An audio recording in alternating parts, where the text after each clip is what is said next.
വീഴ്ചയ്ക്ക് മുൻപ് പറുദീസയിൽ അധിവസിച്ച ആദാമിനെ കുറിച്ച്, ദൈവസൃഷ്ടിയായ മനുഷ്യനെ കുറിച്ച് ദൈവം നൽകിയിരിക്കുന്ന ശ്രേഷ്ഠമായ അവകാശത്തിലൊന്ന് പൗരോഹിത്യമായിരുന്നു. അതുകൊണ്ടാണ് വീഴ്ചയോടെ ആദാമിൽ നിന്ന് തന്റെ മഹത്വവും ശ്രേഷ്ഠതയും നഷ്ടപ്പെടുന്നു എന്ന ചിന്ത വേദപുസ്തകത്തിൽ കടന്നു വരുന്നുണ്ട്. പൗരോഹിത്യവും പ്രവചനപരവും ലഭിച്ചിരിക്കുന്ന രാജകീയ അവകാശങ്ങളും മനുഷ്യന് നഷ്ടപ്പെടുന്നു വീഴ്ചയുടെ ഭാഗമായിട്ട്. എന്നാൽ മനുഷ്യന്റെ വീണ്ടെടുപ്പിന്റെ ഭാഗമായി സർവശക്തനായ ദൈവം ഈ സൃഷ്ടിയുടെ മുഴുവൻ ശുദ്ധീകരണത്തിനു വേണ്ടി സൃഷ്ടിയിൽ നൽകിയിരിക്കുന്ന ശുദ്ധീകരണത്തിന്റെയും അതിൻ്റെ ഒരു പാർട്ട് ഓഫ് കോൺസെക്രേഷൻ ദൈവസന്നിധിയിലേക്ക് തിരികെ കൊണ്ടുവരുന്നതിന്റെ പ്രധാന ഭാഗമാണ് ദൈവം തെരഞ്ഞെടുത്ത് സർവശക്തനാൽ ആക്കി വച്ചിരിക്കുന്ന പൗരോഹിത്യ ക്രമം. അതുകൊണ്ടാണ് രക്ഷയുടെ ചരിത്രം അബ്രഹാമിൽ ആരംഭിക്കുമ്പം അബ്രഹാമിനെ ദൈവം വിളിച്ചു വേർതിരിക്കുന്നു. അബ്രഹാമിനോട് പറയുന്നു, ഞാൻ നിനക്ക് കാണിച്ചു തരുവാനുള്ള ദേശത്തേക്ക് പോകാം. സ്വജനത്തെയും പിതൃഭവനത്തെയും ഉപേക്ഷിച്ച് കൽദയരുടെ ഊരിൽ നിന്ന് പാലും തേനും ഒഴുകുന്ന വിശാലവും സുന്ദരവുമായ പ്രദേശത്തേക്ക് അബ്രഹാം യാത്ര ചെയ്യുന്നു. അബ്രഹാമിലാണ് രക്ഷാകര പദ്ധതി ആരംഭിക്കുന്നത്. അബ്രഹാമിൽ ആരംഭിക്കുന്ന രക്ഷാകര പദ്ധതിയിൽ യഥാർത്ഥത്തിൽ അബ്രഹാമിൽ ലയിച്ചിരിക്കുന്ന ആ വ്യക്തിത്വത്തിൽ അന്തർലീനമായിരിക്കുന്ന പൗരോഹിത്യത്തിന്റെ പദവിയുണ്ട്. അതുകൊണ്ടാണ് ഈ രക്ഷാകര പദ്ധതിയുടെ ശ്രേഷ്ഠ ഭാഗമായി സർവശക്തനായ ദൈവം അബ്രഹാമിനോട് പറയുന്നു, നിന്റെ ഏകജാതനെ മോറിയാമലയുടെ മുകളിൽ എനിക്കായി ബലി കഴിക്കണം. അവിടെയാണ് അബ്രഹാമിൽ നിഴലിക്കുന്ന രക്ഷയുടെ അടിസ്ഥാനമായി നിഴലിക്കുന്ന പൗരോഹിത്യത്തിന്റെ ധർമ്മം ശക്തമായി വെളിപ്പെടുന്നത്. മോറിയാമലയുടെ മുകളിൽ പിതാവാം ദൈവത്തിന്റെ നിർദ്ദേശമനുസരിച്ച് ഏകജാതനെ അബ്രഹാം ബലി കഴിക്കുന്നു. നമുക്ക് ആ സംഭവം അറിയാം. ഇസഹാക്കിന് പകരമായി കുഞ്ഞാടിനെ അബ്രഹാം ബലി കഴിച്ചു. അവിടെ മുതൽ യഥാർത്ഥത്തിൽ രക്ഷാകര പദ്ധതിയുടെ ശ്രേഷ്ഠമായ ആരംഭവും പ്രയാണവും തുടരുകയാണ്. അതിനുശേഷം യെരൂശലേമിന്റെ ചരിത്രം പെട്ടെന്ന് മിസ്രൈമി അടിമത്തത്തിലേക്ക് വരുന്നു. മിസ്രൈമി അടിമത്തത്തിൽ നിന്ന് ഇസ്രായേൽ മക്കളെ ദൈവം രക്ഷിക്കുവാൻ ദൈവം മോശയെ തെരഞ്ഞെടുക്കുന്നു. മോശ പ്രവാചകനാണ്. മോശ ഇസ്രായേൽ വിമോചനത്തിന്റെ നേതൃത്വമാണ്. എന്നാൽ അതോടൊപ്പം തന്നെ മോശയിൽ അന്തർലീനമായിരിക്കുന്ന വ്യക്തിത്വത്തിന്റെ ശ്രേഷ്ഠ ഭാഗം മോശ പുരോഹിതനാണ്. അതുകൊണ്ടാണ് സമാഗമന കൂടാരവും പൗരോഹിത്യ ശുശ്രൂഷയും ഈ പ്രയാണ കാലഘട്ടത്തിൽ യഹോവയാം ദൈവത്തിന്റെ കൽപ്പന പ്രകാരം മോശയും സഹോദരനായ അഹറോനും നിർവഹിക്കുകയാണ്. മോശയ്ക്കും അഹറോനും മുൻപ് ചരിത്രത്തിൽ വെളിപ്പെട്ട പഴയ നിയമ പൗരോഹിത്യത്തിന്റെ വളരെ പ്രധാനപ്പെട്ട ഒരു ഭാഗം ആദമിൽ ആരംഭിച്ച് അബ്രഹാമിൽ ശക്തമായി പ്രദർശിക്കപ്പെടുന്ന പൗരോഹിത്യത്തിന്റെ ചുമതലകൾ അവിടെ ഉൽപ്പത്തി പുസ്തകം 14-ാം അധ്യായത്തിൽ വളരെ പ്രധാനപ്പെട്ട ശാലേം രാജാവായ മൽക്കീസദേക്കിനെ കുറിച്ചുള്ള പ്രതിപാദനമുണ്ട്. അബ്രഹാമും സോദോൻ രാജാവും കൂടി ഒരുമിച്ച് യുദ്ധം ചെയ്ത് 318 അബ്രഹാമിന്റെ ഭവനത്തിലുണ്ടായിരുന്ന 318 യോദ്ധാക്കളുമോട് ഒരുമിച്ച് എന്ന് യുദ്ധം ചെയ്യുകയും സഹോദരനായ ലോത്തിനെ വീണ്ടെടുക്കുകയും അവിടെ നിന്ന് അബ്രഹാം തിരികെ വരുന്ന സമയത്ത് അബ്രഹാമിനെ സ്വീകരിക്കുന്ന ഒരു പുരോഹിതനെ കുറിച്ച് പഴയ നിയമത്തിൽ പ്രതിപാദിക്കുന്നു. ഉൽപ്പത്തി പുസ്തകം 14-ാം അധ്യായത്തിൽ അവിടെ അബ്രഹാമിനെ സ്വീകരിക്കുന്ന പുരോഹിതനെ കുറിച്ച് പറയുന്നത് ശാലേം രാജാവും ദൈവത്തിന്റെ പുരോഹിതനുമായ മൽക്കീസദേക്ക്. അതുകൊണ്ടാണ് പഴയ നിയമ പാരമ്പര്യത്തിൽ ശക്തമായി നിലനിന്ന രക്ഷാ പദ്ധതിയുടെ ഭാഗമാണ് പൗരോഹിത്യ ശുശ്രൂഷ. ആ മൽക്കീസദേക്കിനെ കുറിച്ച് മൽക്കോദ് സാദിക്കോ, അതാണ് സുറിയാനിക്കാരുടെ വിശദീകരണം. നീതിയുടെ രാജാവും നിത്യപുരോഹിതനുമായി അബ്രഹാമിനെ എതിരേറ്റ മൽക്കീസദേക്കിനെ കുറിച്ചുള്ള പ്രതിപാദനം ഉൽപ്പത്തി പുസ്തകത്തിലുണ്ട്. അബ്രഹാമിന് മൽക്കീസദേക്ക് കൊണ്ടുവരുന്നത് അല്ലെങ്കിൽ ആ കണ്ടുമുട്ടലിൽ അപ്പവും വീഞ്ഞും എന്നീ ഒരു പ്രതിപാദനവും മൽക്കീസദേക്ക് ദൈവസന്നിധിയിൽ സമർപ്പിക്കുന്ന ശുശ്രൂഷയുടെ ഭാഗമായി അവിടെ പ്രതിപാദിക്കുന്നുണ്ട്. അതുകൊണ്ടാണ് എബ്രായ ലേഖനത്തിൽ പുതിയ നിയമസഭയുടെ പൗരോഹിത്യത്തെ കുറിച്ച് പറയുമ്പോൾ മോശയുടെയോ അഹറോന്റെയോ പിന്നീട് വന്ന സാദോക്യ പുരോഹിതന്മാരുടെയോ പിന്തുടർച്ച പറയാതെ എബ്രായ ലേഖനകർത്താവ് പറയുന്നത് മൽക്കീസദേക്കിന്റെ ക്രമപ്രകാരം ഉള്ള പുരോഹിതനായിട്ട് യേശു ക്രിസ്തുവിനെ ചിത്രീകരിക്കുന്നു. കാരണം ദൈവത്തിന്റെ നിത്യ പൗരോഹിത്യം അത് അബ്രഹാമിന് വെളിപ്പെട്ട മൽക്കീസദേക്കിലൂടെ പ്രദർശിക്കപ്പെട്ട ആ പൗരോഹിത്യത്തിന്റെ ദൈവീക പൗരോഹിത്യത്തിന്റെ പിന്തുടർച്ചയായി ക്രൈസ്തവ പൗരോഹിത്യത്തെ എബ്രായ ലേഖനകർത്താവും പഠിപ്പിക്കുന്നു. ഞാനിതെല്ലാം വിശദീകരിച്ചത് പഴയ നിയമത്തിൽ ശക്തമായി നിഴലിക്കുന്ന മനുഷ്യന്റെ രക്ഷയ്ക്ക് വേണ്ടി ദൈവം കൽപ്പിച്ചാക്കിയ പ്രധാനപ്പെട്ട ഒരു ഭാഗമാണ് പുരോഹിതനും പൗരോഹിത്യ ശുശ്രൂഷയും. വീണ്ടും നമ്മളെ ഇസ്രായേലിന്റെ ചരിത്രത്തിലേക്ക് തിരിച്ചു വരുമ്പോൾ ദൈവം ക്രമപ്പെടുത്തിയ ഒന്നായി ഈ പ്രയാണ കാലഘട്ടത്തിൽ മിസ്രൈമിൽ നിന്ന് ഇസ്രായേൽ മക്കളെ രക്ഷിച്ച് പാലും തേനും ഒഴുകുന്ന വിശാലവും സുന്ദരവുമായ കനാൻ നാട്ടിലേക്ക് നയിക്കുമ്പോൾ യഹോവയാം ദൈവം കൽപ്പിച്ചാക്കുന്ന ഒരു ക്രമമായി പൗരോഹിത്യത്തെ കാണാം. അത് പ്രത്യേകിച്ച് പുറപ്പാട് പുസ്തകം 26, 27, 28 അധ്യായങ്ങളിൽ വളരെ വിശദീകരിച്ച് കരപൂരണത്തെക്കുറിച്ചും അല്ലെ കൈവപ്പിനെ കുറിച്ചും പുരോഹിതന്റെ ഉത്തരവാദിത്വത്തെക്കുറിച്ചും പുരോഹിതന്റെ വേഷവിധാനത്തെക്കുറിച്ചുമൊക്കെ വളരെ വ്യക്തമായി പഴയ നിയമം പഠിപ്പിക്കുന്നു. അങ്ങനെയാണ് യഥാർത്ഥത്തിൽ ഈ പഴയ നിയമ പൗരോഹിത്യത്തിന്റെ വളരെ ശക്തമായൊരു പശ്ചാത്തലമാണ് ക്രൈസ്തവ പൗരോഹിത്യത്തിൽ നിഴലിക്കുന്നുണ്ട്. പ്രത്യേകിച്ച് ഈ സെമറ്റിക് പാരമ്പര്യത്തിൽ, സുറിയാനി പാരമ്പര്യത്തിലെ വേഷവിധാനങ്ങളും കാഴ്ചപ്പാടുകളും, തലപ്പാവ്, നീളക്കുപ്പായം, പുറംകുപ്പായം, ഇടക്കെട്ട്, അതുപോലെ തന്നെ തോളിൽ വഹിക്കുന്ന തൂളീമും ഉമ്മീമും, അതുപോലെ തന്നെ നീളക്കുപ്പായമായി ഇടുന്ന മാർപ്പതക്കം, ഇതെല്ലാം ആ നീളക്കുപ്പായത്തിന്മേലുള്ള മാർപ്പതക്കം, ഇതെല്ലാം യഹോവയാം ദൈവം അഹറോന്റെ പൗരോഹിത്യ ശുശ്രൂഷയ്ക്ക് വേണ്ടി പ്രത്യേകം ക്രമപ്പെടുത്തിയ വേഷവും തിരുവസ്ത്രങ്ങളുമാണ്. യഥാർത്ഥത്തിൽ ഇന്ന് ഈ കുപ്പായവും അതുപോലെ തന്നെ തൊപ്പിയും എടക്കെട്ടും ഒക്കെ വിമർശിക്കപ്പെടുന്ന ഒരു കാലഘട്ടമാണ്. അതുകൊണ്ടാണ് ഞാനിത് പ്രത്യേകം പറയുന്നത്. ഇത് മനുഷ്യനാൽ ക്രമീകരിക്കപ്പെട്ട ഒരു വേഷവിധാനമല്ല, മറിച്ച് ഈ വേഷങ്ങൾ സർവശക്തനായ ദൈവം ഇപ്രകാരം അഹറോനെ പഞ്ഞിനൂൽ കൊണ്ടുള്ള വിശേഷ വസ്ത്രവും പുറംകുപ്പായവും നീളക്കുപ്പായവും അതുപോലെ തന്നെ ഇടക്കെട്ടും അതുപോലെ തലപ്പാവും അല്ലെങ്കിൽ തലയിൽ തൊപ്പിയും, ഈ ക്രമീകരണങ്ങളെല്ലാം ദൈവം മോശയ്ക്ക് വെളിപ്പെടുത്തുകയും അത് മുഖാന്തരം ക്രമീകരിക്കപ്പെടുകയും ചെയ്തിട്ടുള്ളതാണ്. അതിന്റെ ഒരു ഭാഗമാണ്, പ്രത്യേകിച്ചുള്ള ഉത്തരവാദിത്തമാണ് ഞാൻ വായിച്ചു കേൾപ്പിച്ച പുറപ്പാട് പുസ്തകം. ബാക്കി തന്നെ 28-ാം അധ്യായം 29-ാമത്തെ വാക്യം. എല്ലാ വിശേഷ വസ്ത്രങ്ങളെ കുറിച്ചും പറഞ്ഞതിന് ശേഷം അഹറോന്റെ ശ്രേഷ്ഠമായ ഉത്തരവാദിത്തം വെളിപ്പെടുത്താനാണ് യഹോവയാം ദൈവം ഈ കാര്യം കൂടെ ഓർമ്മിപ്പിച്ചത്. അങ്ങനെ അഹറോൻ വിശുദ്ധ മന്ദിരത്തിൽ പ്രവേശിക്കുമ്പോൾ അവന്റെ നീളക്കുപ്പായത്തിൽ, ഇന്ന് ഞങ്ങൾ വൈദികർ ഇപ്പം സന്ധ്യാ നമസ്കാരത്തിലൊക്കെ ഏവെങ്കിലും വായിക്കാൻ പോകുമ്പം കറുത്ത കുപ്പായം മാത്രമല്ല, കറുത്ത കുപ്പായത്തിന് മുകളിലൊരു ഹൈമനിക്ക ഇടും.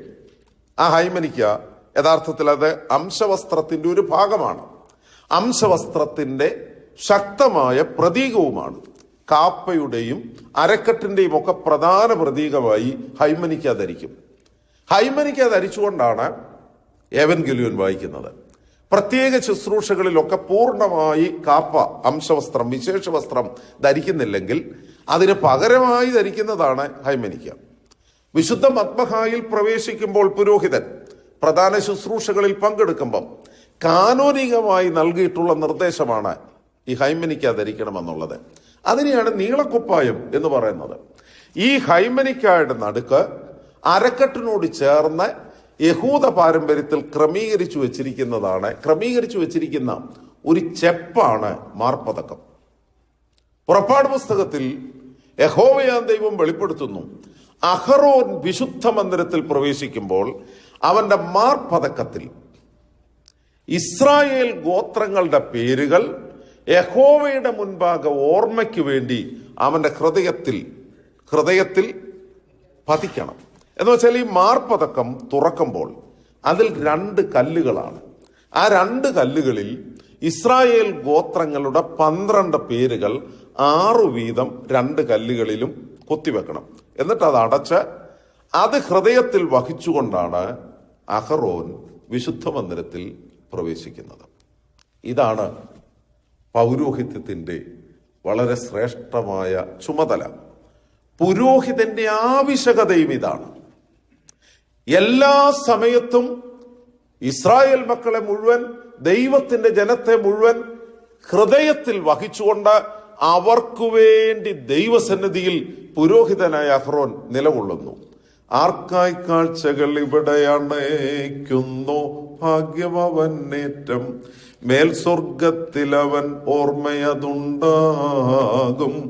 ഗോത്രപ്പേരുകൾ ഓർമ്മയ്ക്കായി കർത്താവിൻ മുൻപിൽ കാൺമാൻ കല്ലുകളിൽ മൂശ കൊത്തിയതോർക്കുമ്പോൾ നിങ്ങൾ തൻ പേരുകളെ ഓർക്കാനും പള്ളിയിൽ ഇവിടെ. എത്ര മനോഹരമായിട്ടാണ് പിതാക്കന്മാർ ഈ പാരമ്പര്യം സഭയെ പഠിപ്പിക്കുന്നത്. യഥാർത്ഥത്തിൽ 12 ഗോത്രങ്ങളുടെ പേരുകൾ ഹൃദയത്തിൽ വഹിച്ചുകൊണ്ട് എല്ലായ്പ്പോഴും ഹൃദയത്തിൽ വഹിച്ചുകൊണ്ട് അഹ്റോൻ വിശുദ്ധ മന്ദിരത്തിൽ പ്രവേശിക്കുന്നു. സത്യത്തിൽ ദൈവത്തിന് മറവി ഉണ്ടായതുകൊണ്ടല്ല അഹ്റോനോട് ഇപ്രകാരം കൽപ്പിച്ചത്. മറിച്ച് സർവശക്തനായ ദൈവം ഇസ്രായേൽ മക്കളെ മുഴുവനായും ഏത് സമയത്തും ദൈവത്തിന്റെ ജനമായ ഇസ്രായേൽ ദൈവത്തിന്റെ ഓർമ്മയിലുണ്ട്. എന്നാൽ ഇത് അഹ്റോൻ കൃത്യമായി ചെയ്തിരിക്കണം എന്ന് യഹോവ കൽപ്പിച്ചത് ദൈവത്തിന് മറവി ഉണ്ടായതുകൊണ്ടല്ല, മറിച്ച് ആരാധിക്കുന്ന പുരോഹിതന്റെ ചുമതലയാണ് ഈ 12 ഗോത്രങ്ങളെയും ഇസ്രായേൽ മക്കളെ മുഴുവനെയും ദൈവസന്നിധിയിൽ ഓർക്കണമെന്നത്. ഇന്നും നമ്മൾ പള്ളിയിൽ എഴുതി കൊടുക്കുന്ന പേരുകൾ യഥാർത്ഥത്തിൽ ആരാധനയിൽ നിലകൊള്ളുന്ന വിശ്വാസ സമൂഹം അവരെ മുഴുവൻ ഹൃദയത്തിൽ വഹിച്ചുകൊണ്ട് ദൈവസന്നിധിയിൽ നിൽക്കുക, ദൈവസന്നിധിയിൽ ശുശ്രൂഷ അർപ്പിക്കുക. അതാണ് യഥാർത്ഥത്തിൽ പൗരോഹിത്യത്തിന്റെ ധർമ്മം. ഈ ധർമ്മം ദൈവം മനുഷ്യനെ വീണ്ടെടുക്കുന്നതിന്റെ രക്ഷാകര പദ്ധതിയുടെ ഭാഗമാണ്. അവിടെയാണ് പഴയ നിയമത്തിലും പുതിയ നിയമത്തിലും പൗരോഹിത്യത്തിന്റെ പ്രാധാന്യം. ഞാൻ ഈ ഒരു അർത്ഥതലത്തിൽ പൗരോഹിത്യ ശുശ്രൂഷയെ വ്യാഖ്യാനിക്കുന്നു. അതിന്റെ 1ാം ഭാഗത്തേക്ക് വരട്ടെ. പഴയ നിയമ പാരമ്പര്യത്തിൽ ആരാണ് പുരോഹിതൻ? 12 ഗോത്രങ്ങളിൽ എല്ലാ ഗോത്രത്തിൽ നിന്നും പുരോഹിതന്മാരെ തെരഞ്ഞെടുക്കത്തില്ല. നിങ്ങൾക്കറിയാവുന്നതുപോലെ ലേവി ഗോത്രത്തിൽ നിന്ന് മാത്രമേ പുരോഹിതനെ തെരഞ്ഞെടുക്കത്തുള്ളൂ. അതാണ് പഴയ നിയമ പാരമ്പര്യം. അപ്പൊ ഇനി ശ്രദ്ധിച്ച്, പുരോഹിതന്മാർ എല്ലാവരും ലേവി ഗോത്രത്തിൽപ്പെട്ടവരായിരിക്കും. എന്നാൽ ഞാൻ പറയുന്ന 2ാം വാചകം ശ്രദ്ധിച്ചോണം. എല്ലാ ലേവിയും പുരോഹിതനാകണമെന്ന് ഇല്ല. എല്ലാ പുരോഹിതനും ആരായിരിക്കണം? ലേവി ഗോത്രത്തിൽപ്പെട്ടവരായിരിക്കണം. എന്നാൽ എല്ലാ ലേവ്യനും ആരല്ല? പുരോഹിതനല്ല. ഇത് വളരെ ശ്രദ്ധിക്കണം. പുതിയ നിയമസഭയുടെ പൗരോഹിത്യത്തെ കുറിച്ച് പഠിക്കുമ്പം ഞാൻ ഇപ്പൊ പറഞ്ഞ വാചകത്തിന്റെ പ്രസക്തി നിങ്ങൾക്ക് മനസ്സിലാകും. യഥാർത്ഥത്തിൽ സഹോദരങ്ങളെ, പിതാവിന്റെയും പുത്രന്റെയും പരിശുദ്ധാത്മാവിന്റെയും നാമത്തിൽ മാമോദീസ സ്വീകരിച്ച നമ്മളെല്ലാവരും പുരോഹിതരാണ്. സ്ത്രീ എന്നോ പുരുഷനെന്നോ വ്യത്യാസമില്ലാതെ നമ്മളെല്ലാം പൗരോഹിത്യ വർഗത്തിൽപ്പെട്ടവരും ദൈവത്തിന്റെ പുരോഹിതന്മാരുമാണ്. എന്നാൽ മാമോദീസ സ്വീകരിച്ചവർ പൗരോഹിത്യ വർഗത്തിലേക്ക് വന്നിരിക്കുന്നത് കൊണ്ട് പ്രത്യേക പൗരോഹിത്യ ശുശ്രൂഷയ്ക്ക് വേണ്ടി കൈവപ്പ് ലഭിച്ച് പട്ടത്തം ലഭിച്ച് ആ പദവിയിലേക്ക് ഉയർത്തപ്പെടുന്നവർ വിശുദ്ധ മാമോദീസ സ്വീകരിച്ച വിശ്വാസികളെന്ന പൗരോഹിത്യ വർഗത്തിൽ നിന്നാണ്. അതുകൊണ്ട് എല്ലാ പുരോഹിതനും തീർച്ചയായും മാമോദീസ സ്വീകരിച്ച വിശ്വാസ സമൂഹത്തിൽ ഉൾപ്പെടുന്നു. എന്നാൽ മാമോദീസ സ്വീകരിച്ച് എല്ലാവരും പ്രത്യേക പുരോഹിതനായി തീരുന്നില്ല. ഒന്നുകൂടി അച്ഛൻ പറയാം. പുരോഹിതൻ ലേവ്യ ഗോത്രത്തിൽപ്പെട്ടിരിക്കണം. എന്നാൽ എല്ലാ ലേവ്യനും ആരല്ല? പുരോഹിതനല്ല. പുതിയ നിയമസഭയിൽ എല്ലാ പുരോഹിതനും വിശുദ്ധ മാമോദീസായാൽ വിളിച്ചു വേർതിരിക്കപ്പെട്ട വിശ്വാസ സമൂഹത്തിൽ ഉൾപ്പെടണം. എന്നാൽ മാമോദീസ സ്വീകരിച്ച് എല്ലാവരും ആരായി തീരുന്നില്ല? പുരോഹിതരാകുന്നില്ല. പ്രത്യേകാൽ കൈവപ്പ് ലഭിച്ചവർ. ഈ എബ്രായ ലേഖനം 6-ാം അധ്യായം 1 മുതലുള്ള വാക്യങ്ങളിൽ അപ്പോസ്തോലിക സഭയുടെ ഈ പാരമ്പര്യം വളരെ വ്യക്തമായി പഠിപ്പിക്കുന്നുണ്ട്. എബ്രായ ലേഖനം 6-ാം അധ്യായം 1 മുതലുള്ള വാക്യങ്ങളിൽ ധന്യനായ പൗലോസ് അപ്പോസ്തലൻ പ്രത്യേകിച്ച് സഭയുടെ അടിസ്ഥാന വിശ്വാസങ്ങളെ കുറിച്ച് പറയുമ്പോൾ ഇങ്ങനെ പഠിപ്പിക്കുന്നു. എബ്രായ ലേഖനം 6-ാം അധ്യായം 1 മുതലുള്ള വാക്യങ്ങൾ: അതുകൊണ്ട് നിർജീവ പ്രവർത്തികളെ കുറിച്ചുള്ള മാനസാന്തരം, ദൈവത്തിങ്കലെ വിശ്വാസം, സ്നാനങ്ങളെ കുറിച്ചുള്ള ഉപദേശം, നിത്യശിക്ഷാവിധി, സ്നാനങ്ങളെ കുറിച്ചുള്ള ഉപദേശം, അടുത്ത വാക്ക് കൈവപ്പ്, മരിച്ചവരുടെ പുനരുത്ഥാനം, നിത്യശിക്ഷാവിധി എന്നിങ്ങനെയുള്ള അടിസ്ഥാനം പിന്നെയും ഇടാതെ യേശുക്രിസ്തുവിനെ കുറിച്ചുള്ള ആദ്യവചനം വിട്ട് പരിജ്ഞാന പൂർത്തി പ്രാപിപ്പാൻ ശ്രമിക്കാം. അപ്പോസ്തലൻ പറയുന്ന വളരെ പ്രധാനപ്പെട്ട ഒരു വിഷയം മാനസാന്തരം, വിശ്വാസം, സ്നാനങ്ങളെ കുറിച്ചുള്ള പഠിപ്പിക്കൽ, കൈവപ്പ്, മരിച്ചവരുടെ പുനരുത്ഥാനം, നിത്യശിക്ഷാവിധി, ഇതൊക്കെ അപ്പോസ്തോലിക സഭയുടെ അടിസ്ഥാന വിശ്വാസങ്ങളാണ്.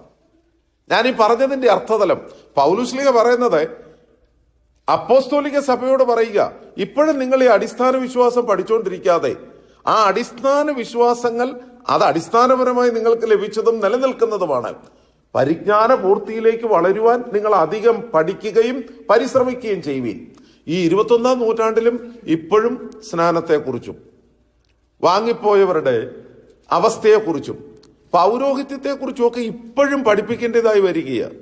ഇത് അപ്പോസ്തോലിക കാലഘട്ടം മുതൽ സഭയുടെ അടിസ്ഥാന പ്രമാണമായി ഇരുന്നതാണ് മാനസാന്തരവും അതുപോലെ തന്നെ പുനരുത്ഥാനത്തെക്കുറിച്ചുള്ള പഠിപ്പിക്കലും മാമോദീസായും കൈവപ്പും നിത്യശിക്ഷാവിധിയും എന്നിങ്ങനെയുള്ള അടിസ്ഥാന പ്രമാണങ്ങൾ. ഞാൻ പറഞ്ഞതിന്റെ അർത്ഥതലം അപ്പോസ്തോലിക സഭയിൽ തന്നെ നിലനിന്നിരുന്ന വീണ്ടെടുപ്പിന്റെ രക്ഷാകരമായ പദ്ധതിയുടെ പ്രധാന ഭാഗമാണ് പുരോഹിതനും പൗരോഹിത്യ ശുശ്രൂഷയും. ഞാൻ പഴയ നിയമത്തിലെ കാര്യം പറഞ്ഞത് ഒന്നുകൂടെ ആവർത്തിക്കുന്നു മനസ്സിലേക്ക് കടന്നു വരുവാൻ. പൗരോഹിത്യ ക്രമം 12 ഗോത്രങ്ങളിൽ ലേവി ഗോത്രത്തിനായി ക്രമപ്പെടുത്തുകയും ആ ലേവി ഗോത്രത്തിന്റെ അവകാശം അത് വ്യാഖ്യാനിച്ചു കൊടുത്തപ്പോൾ മോശയോട് ഓരോ ഗോത്രങ്ങളുടെയും അവകാശം ക്രമീകരിച്ചു കൊടുത്തപ്പോൾ ലേവി ഗോത്രത്തെ കുറിച്ച് പറഞ്ഞത് ലേവിയുടെ അവകാശം ഒരു പ്രത്യേക സ്ഥലം ലേവി ഗോത്രത്തിന് കൊടുക്കുന്നില്ല, മറിച്ച് പറയുന്നത് ലേവിയുടെ അല്ലെങ്കിൽ പൗരോഹിത്യ വർഗത്തിന്റെ അവകാശം യഹോവ തന്നെ, യഹോവ അവർക്ക് അവകാശമായി നിലകൊള്ളും. സഹോദരങ്ങളെ, ഈ ഒരു പാരമ്പര്യം പഴയ നിയമത്തിൽ പിന്തുടരുന്നു. എന്നാൽ പുതിയ നിയമത്തിലേക്ക് വരുമ്പോൾ യഥാർത്ഥത്തിൽ പുതിയ നിയമത്തിലെ പൗരോഹിത്യ ശുശ്രൂഷ പഴയ നിയമത്തിന്റെ തുടർച്ച അല്ല. അത് ശ്രദ്ധിച്ചോണം. പഴയ നിയമത്തിന്റെ തുടർച്ച അല്ല, എന്നാൽ പഴയ നിയമത്തിന്റെ പൂർത്തീകരണമാണ്. ആദാം മുതൽ പഴയ നിയമത്തിൽ വെളിപ്പെട്ട, യഥാർത്ഥത്തിൽ സക്കറിയ പുരോഹിതൻ വരെ വെളിപ്പെട്ട പൗരോഹിത്യത്തിന്റെ പൂർത്തീകരണമാണ് യഥാർത്ഥത്തിൽ യേശുക്രിസ്തുവിൽ നിഴലിക്കുന്നതും ക്രിസ്തുവിൽ നിന്ന് പിന്തുടർന്നതായ ക്രൈസ്തവ പൗരോഹിത്യവും. ഈ രണ്ടാം ഭാഗം ഞാൻ പറയുമ്പം ഒരു പ്രത്യേക സംഭവം അതിലൂടെ ഞാനിതൊന്ന് വിശദീകരിക്കാം. പൗരോഹിത്യത്തെ എതിർക്കുന്ന, പുരോഹിത കർമ്മം വേണ്ട എന്ന് പറയുന്ന ഒത്തിരി ക്രൈസ്തവ വിഭാഗങ്ങൾ ഇപ്പോഴുണ്ട്. പ്രത്യേകിച്ച് പെന്തക്കോസ്തൽ ഇവാഞ്ചലിക്കൽ സമൂഹങ്ങൾ. അമേരിക്കയിലാണെങ്കിൽ ഈ പ്രോട്ടസ്റ്റന്റ് വിഭാഗം ധാരാളമായിട്ടുള്ളത് കൊണ്ട് എല്ലാവരും, ഞാൻ ആദ്യം പറഞ്ഞതുപോലെ മാമോദീസ സ്വീകരിച്ച് എല്ലാവരും പുരോഹിതന്മാരാണ്. അതുകൊണ്ട് പ്രത്യേകമായി പൗരോഹിത്യ ക്രമത്തിന്റെ ആവശ്യമില്ല, അത് പണ്ടേ നിന്നുപോയി എന്ന് പഠിപ്പിക്കുന്ന ഒരു രീതിയുണ്ട്. അതിന് പറയുന്ന ഒരു ഉദാഹരണം, അതിന് പറയുന്ന ഒരു സംഭവം, പുതിയ നിയമത്തിലെ സംഭവം എന്ന് പറയുന്നത് യേശുക്രിസ്തുവിന്റെ മരണസമയത്ത് ദേവാലയത്തിലെ തിരശീല അടി മുതൽ മുകള് വരെയാണ്, മുകള് മുതൽ അടി വരെയാണ്. എന്നാൽ അടി മുതൽ മുകള് വരെയല്ല, മുകള് മുതൽ അടി വരെയാണ്. അതൊന്ന് വായിച്ചു നോക്കിയാൽ അറിയാം. മേൽ തൊട്ട് അടിയോളം കീറിപ്പോയി. അതുകൊണ്ടാണ് നിങ്ങൾ ചെല്ലുന്ന ചില പ്രാർത്ഥനാ ഗ്രൂപ്പിലൊക്കെ കേൾക്കുന്ന ഒരു വാക്കാണിത്. തിരശീല മേൽ തൊട്ട് അടിയോളം കീറിപ്പോയി. അതിന്റെ അർത്ഥം പുതിയ നിയമസഭയിൽ പൗരോഹിത്യം ഇല്ല. വളരെ എളുപ്പമാണ് പിന്നെ പറയാൻ. തിരശീല കീറിയതുകൊണ്ട്, എങ്ങനെയാ തിരശീല കീറിയത് കൊണ്ട് പൗരോഹിത്യം പോകുന്നതെന്ന് എനിക്കറിയത്തില്ല. എന്നാൽ തിരശീല കീറിയതിനെ പൗരോഹിത്യത്തിന്റെ അവസാനമായി പ്രതിപാദിക്കുന്ന ഒരു മോഡേൺ ഇന്റർപ്രിട്ടേഷനുണ്ട്.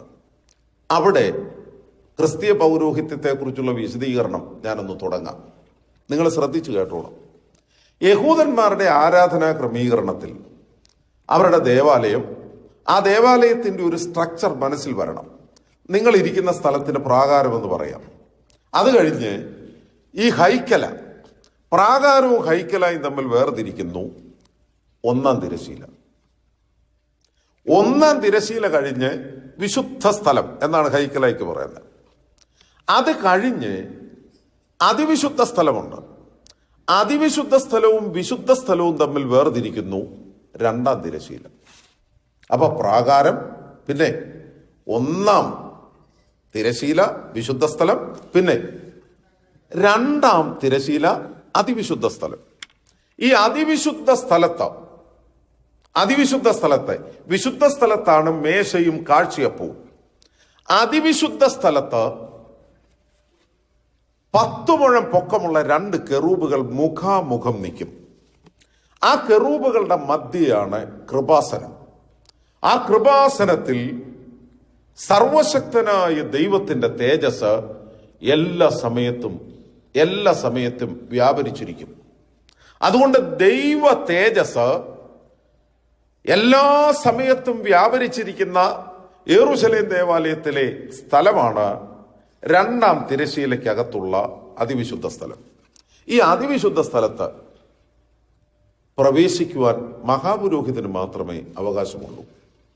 ആ മഹാപുരോഹിതൻ അതിവിശുദ്ധ സ്ഥലത്ത് പ്രവേശിക്കുന്നത് ആണ്ടിൽ ഒരു പ്രാവശ്യം. എങ്ങനെയാ പ്രവേശിക്കുന്നതെന്നറിയാവോ? കാലിൽ ചങ്ങലയിട്ടുകൊണ്ട് അതിവിശുദ്ധ സ്ഥലത്ത് പ്രവേശിക്കും. എന്താ കാരണം?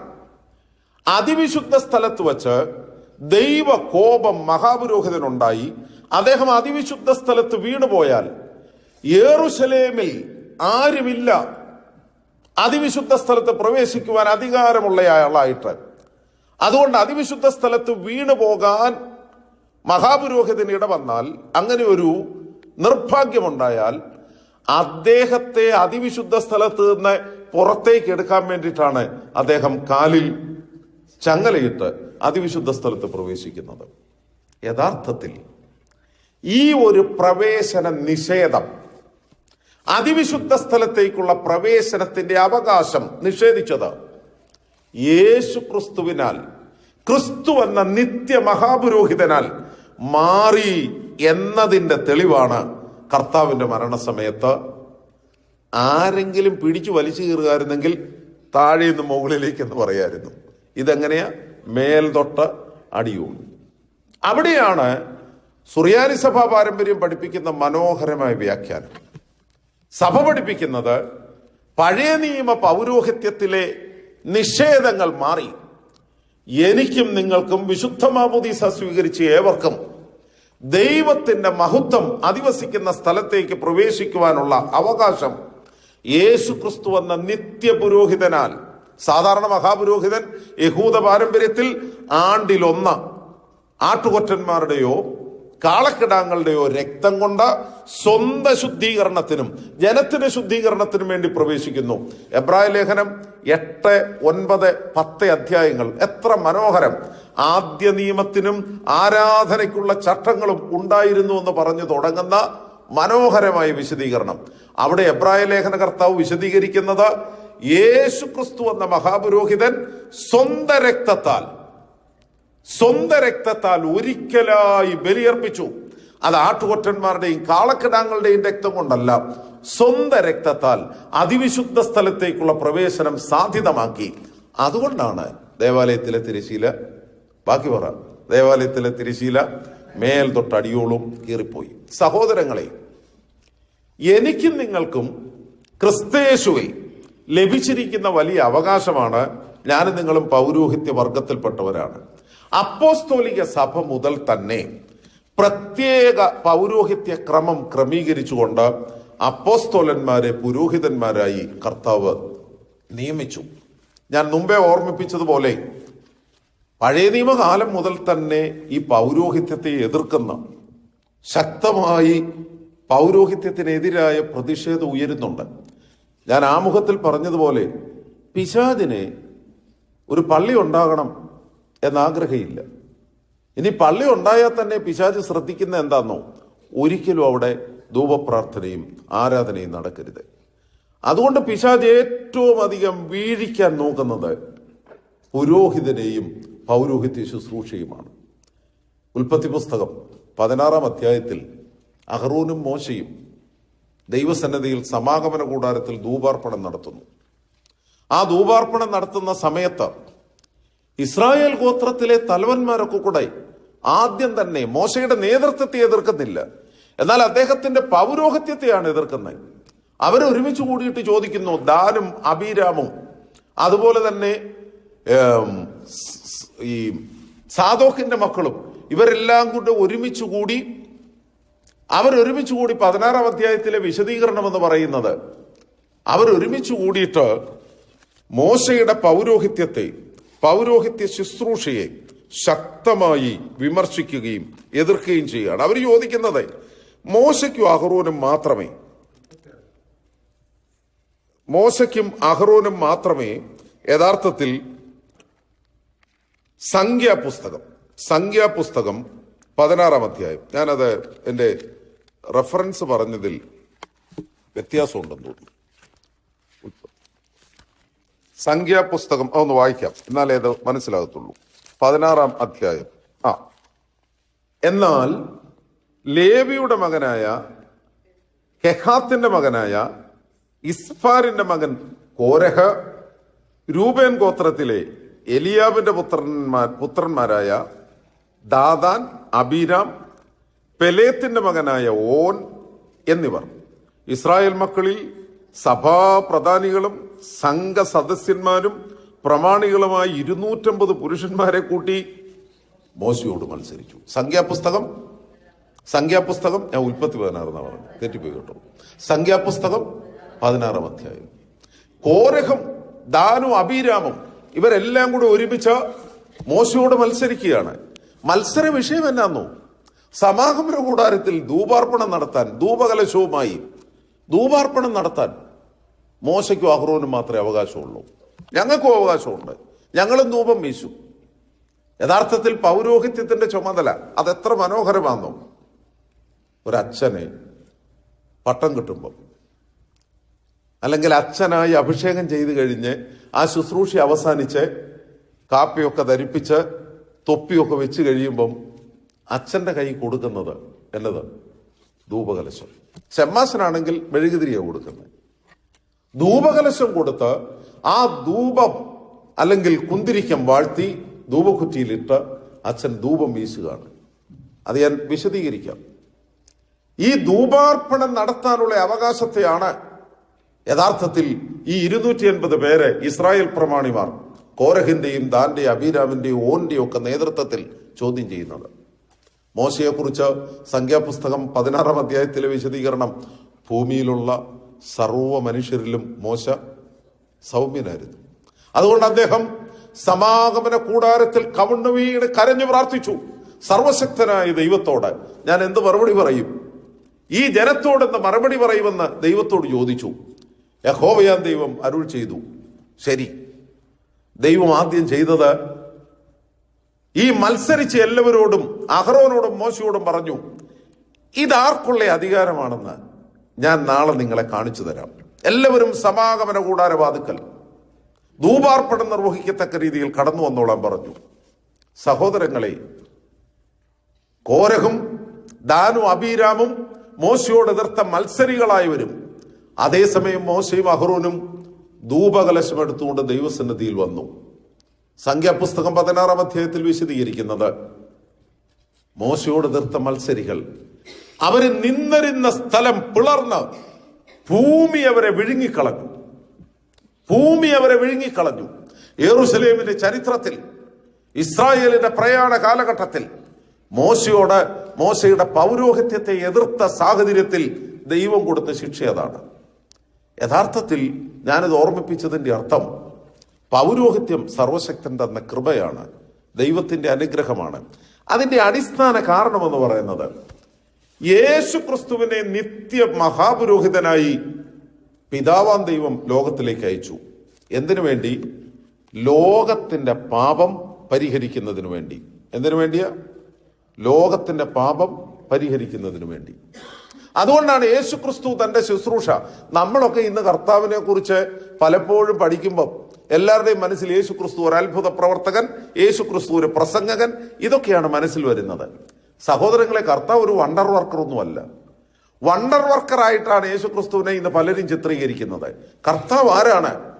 യേശു ക്രിസ്തു ലോകത്തിന്റെ പാപത്തെ ചുമന്ന ദൈവത്തിന്റെ കുഞ്ഞാടാണ്.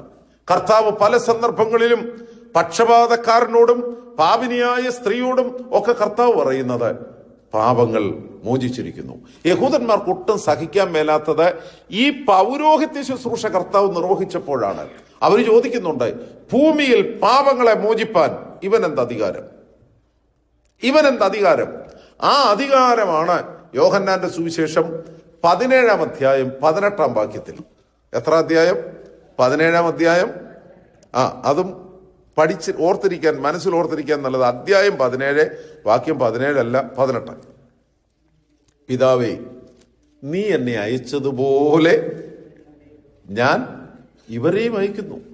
പിതാവ് സ്വന്തം പുത്രനെ ലോകത്തിലേക്ക് അയച്ചത് ലോകത്തിന്റെ പാപം പരിഹരിച്ച് ഈ ലോകത്തെ ദൈവസന്നിധിയിലേക്ക് പുനരായി ശുദ്ധീകരിച്ച് കൊണ്ടുവരുവാനാണ്. ഈ പൗരോഹിത്യ അവകാശമാണ് യഥാർത്ഥത്തിൽ കർത്താവ് അപ്പോസ്തലന്മാർക്ക് നൽകുന്നത്. വിശുദ്ധ മത്തായിയുടെ സുവിശേഷം 16-ാം അധ്യായത്തിൽ ഫിലിപ്പിയ കൈസരിയിൽ വെച്ച് യേശു ക്രിസ്തു തന്റെ ശിഷ്യന്മാരോട് ചോദിക്കുന്നുണ്ട്, ഈ ജനം എന്നെ ആരെന്നാ പറയുന്നത്? അപ്പം പല ഉത്തരങ്ങളുണ്ട്. ആ പ്രവാചകർ എന്ന് പറയുന്നവരുണ്ട്, യോഹന്നാൻ മരിച്ചവരുടെ ഇടയിൽ നിന്ന് ഉയർത്തെഴുന്നേറ്റതാണ്, ഏലിയ പ്രവാചകനാണ്. ഇങ്ങനെ പല ജനത്തിന്റെ സംസാരങ്ങൾ ശിഷ്യന്മാർ യേശു ക്രിസ്തുവിനെ കുറിച്ചുള്ളത് കർത്താവിനെ അറിയിച്ചു. ആ സമയത്ത് കർത്താവ് ശിഷ്യന്മാരോട് ചോദിച്ചു, നിങ്ങൾ എന്നെ ആരെന്ന് പറയുന്നു? ആ സമയത്ത് പരിശുദ്ധനായ പത്രോസ് അപ്പോസ്തലൻ പറയുന്നു, നീ ജീവനുള്ള ദൈവത്തിന്റെ പുത്രനായ മശിഹായാണ്. ആ സമയത്ത് കർത്താവ് പറയുന്ന യേശു ക്രിസ്തു ഈ അപ്പോസ്തോലിക പദവിയെക്കുറിച്ചും പൗരോഹിത്യ ശുശ്രൂഷയെക്കുറിച്ചും മനോഹരമായി വ്യാഖ്യാനിക്കുകയാണ്. കൈസരിയ ഫിലിപ്പിയിൽ വെച്ച് യേശു ക്രിസ്തു നിങ്ങൾ എന്നെ ആരെന്ന് പറയുന്നു എന്ന് ചോദിച്ചപ്പോൾ അതിന്റെ മറുപടി പറഞ്ഞ പത്രോസിനോട് യേശു ക്രിസ്തു പറയുകയാണ്, നീ പത്രോസാകുന്നു. പത്രോസേ, നീ പറയാവുന്നു എന്നൊക്കെ ചിലർ പറയുന്നുണ്ട്. വേദപുസ്തകം വായിച്ചാൽ എന്നതാ പറയുന്നതെന്ന് വ്യക്തമാകും. നീ പത്രോസാകുന്നു. You are Peter, son of Simon, son of Jonah.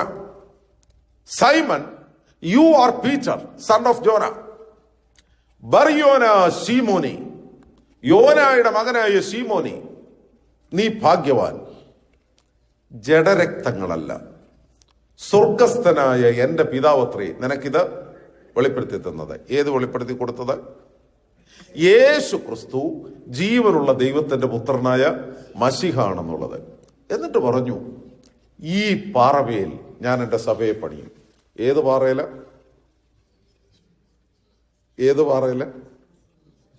പെട്ടെന്ന് നമുക്ക് തോന്നിയേക്കാം പത്രോസ് എന്ന പാറമേലാണെന്ന്. പരിശുദ്ധനായ യാക്കോബിന്റെ തക്സായിൽ ഇതിന്റെ വ്യാഖ്യാനം, അപ്പോസ്തോലിക സഭയുടെ വ്യാഖ്യാനം മനോഹരമാണ്.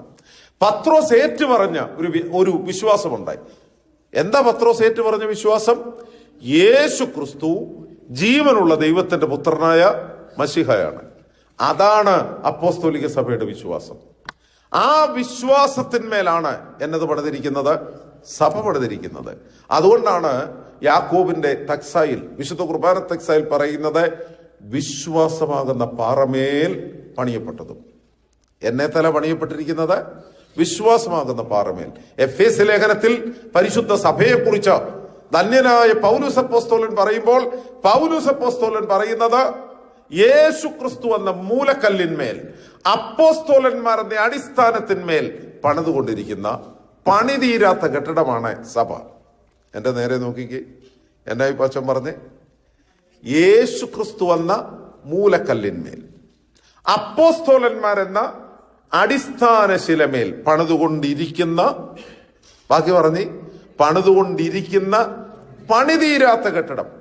ഇപ്പോൾ മാമോദീസ ഏൽക്കുന്ന എല്ലാ കുഞ്ഞുങ്ങളും ഈ കെട്ടിടത്തോട് ചേർത്ത് പണിയപ്പെടുകയാണ്. അതുകൊണ്ടാണ് ഇത് പണിതീരാത്ത കെട്ടിടം. ഇതിന്റെ അടിസ്ഥാനം യേശു ക്രിസ്തു ജീവനുള്ള ദൈവത്തിന്റെ പുത്രനാണ് എന്ന അപ്പോസ്തോലിക വിശ്വാസമാണ്.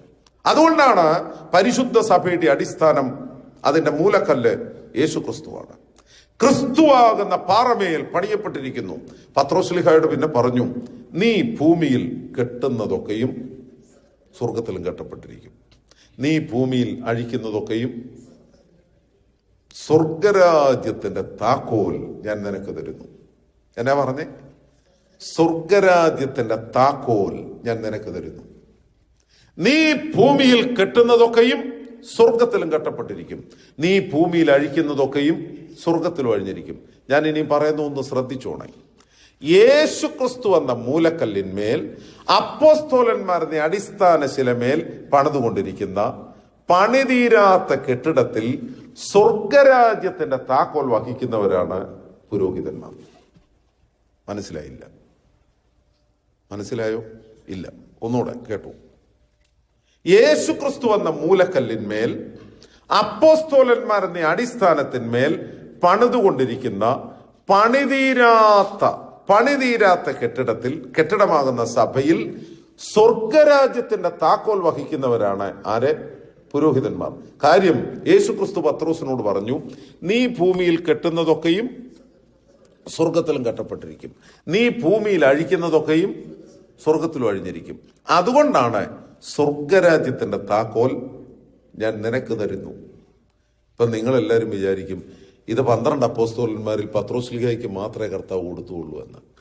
പത്രോസ്ലീഹായ്ക്ക് മാത്രമല്ല, എല്ലാ അപ്പോസ്തലന്മാർക്കും വേണ്ടി പരിശുദ്ധനായ പത്രോസ്ലീഹായോട് കർത്താവ് പറയുന്നതാണ് ഈ വാക്ക്. അപ്പൊ നിങ്ങൾ പറയും, എല്ലാ അപ്പോസ്തലന്മാർക്കും വേണ്ടി എന്നൊക്കെ അച്ഛൻ പറയുന്നത് ചുമ്മാതെയാ. അങ്ങനെയല്ല. വിശുദ്ധ മത്തായിയുടെ സുവിശേഷം 18-ാം അധ്യായം 18-ാം വാക്യം. എത്രയാ വാക്യം? 18. ഇന്ന് ഞാൻ പറഞ്ഞൊക്കെ ഈ അധ്യായവും വാക്യവും തമ്മിൽ ഒത്തിരി സാമ്യമുണ്ട്. പുറപ്പാട് പുസ്തകം ആദ്യം പറഞ്ഞ ഏതാ? പുറപ്പാട് പുസ്തകം 28-ാം അധ്യായം.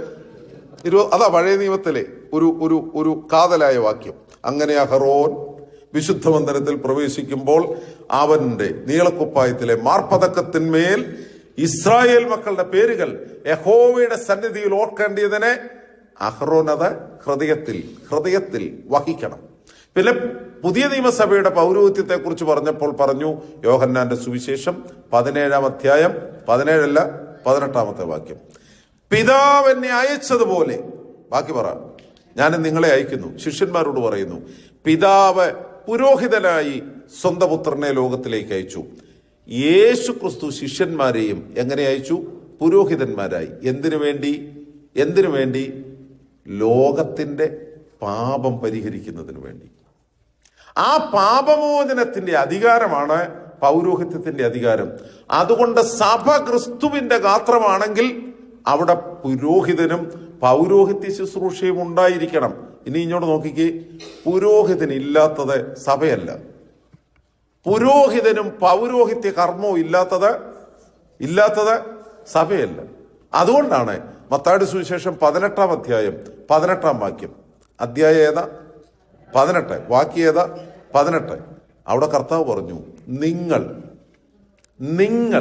ഭൂമിയിൽ കെട്ടുന്നതൊക്കെയും സ്വർഗത്തിലും കെട്ടപ്പെട്ടിരിക്കും, നിങ്ങൾ ഭൂമിയിൽ അഴിക്കുന്നതൊക്കെയും. അതുകൊണ്ടാ ഞങ്ങളെന്ന് പറഞ്ഞാലേ പുരോഹിതർ. നിങ്ങളുടെ തലയെ കൈവച്ച് പ്രാർത്ഥിക്കുന്ന എന്നാണെന്നറിയാവോ? കർത്താവ് യേശു മശീഹ ശിഷ്യന്മാർക്കും, ശിഷ്യന്മാർ പുരോഹിതന്മാർക്കും, പുരോഹിതന്മാർ ബലഹീനനായി എനിക്കും. എന്നാ അച്ഛൻ പറഞ്ഞത്? ഒന്നുകൂടെ ശ്രദ്ധിച്ചേ. കർത്താവ് യേശു മശീഹ ശിഷ്യന്മാർക്കും, ശിഷ്യന്മാർ പുരോഹിതന്മാർക്കും, പുരോഹിതന്മാർ ബലഹീനനായി എനിക്കും നൽകിയ അധികാരത്താൽ പിതാവിന്റെയും പുത്രന്റെയും പരിശുദ്ധാത്മാവിന്റെയും നാമത്തിൽ നീ ചെയ്തു പോയിട്ടുള്ള സകല പാപങ്ങളും മോചിച്ചിരിക്കുന്നു. ഈ പാപമോചനത്തിന്റെ അധികാരമാണ് പൗരോഹിത്യ ശുശ്രൂഷയുടെ കാതലായ ഭാഗം. അത് അപ്പോസ്തോലിക പാരമ്പര്യം മുതൽ സഭയിൽ നിലനിന്നു. നിങ്ങൾ ശ്രദ്ധിച്ചേ, ഈ മലയാള വേദപുസ്തകം വായിച്ചാൽ ഈ പുരോഹിതൻ എന്ന വാക്ക് വളരെ വിരളമാണ്.